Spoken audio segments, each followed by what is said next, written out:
એકરની અંદર લીંબુના પાક છે, બરાબર બરાબર. અને કેટલા ઝાડ છે? પોણા 200. 175 જેટલા ઝાડ ઊભા છે.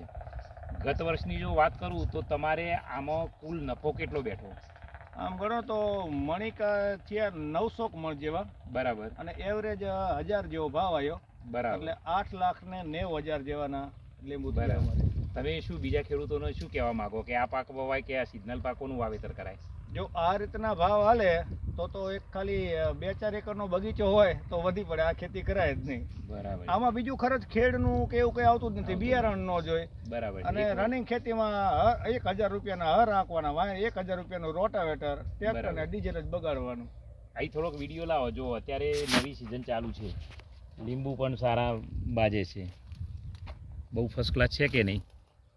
એટલે ખેડૂતોએ આવી રીતે ટ્રીટમેન્ટ કરી લીંબુ જેવા પાકો આપણા વિસ્તારની અંદર લગભગ 1-2 એવા ફરાવ પાકો હોય જે આપણા વિસ્તારને માફકસર હોય, એવા ફરાવ પાકોમાં ખરેખર તમે ખેતીમાં આગળ જાઓ. અને આમાં એવું છે સાહેબ, લીંબુ પાક એવો છે કે ખાલી એક ઝાડ દીઠ 5-6 તગારા દેશી ખાતર નાખવાની ખબર પડે ને, અને બીજી બહુ કાંઈ ખબર ન પડે ને, તો લીંબુમાં આ ખેતી કરતાને ડબલ રૂપિયા મળે. સાચી વાત છે. બીજી દાડમ ને એવું આવો ને તો ઘણું બધું વિજ્ઞાન આવડવું પડે.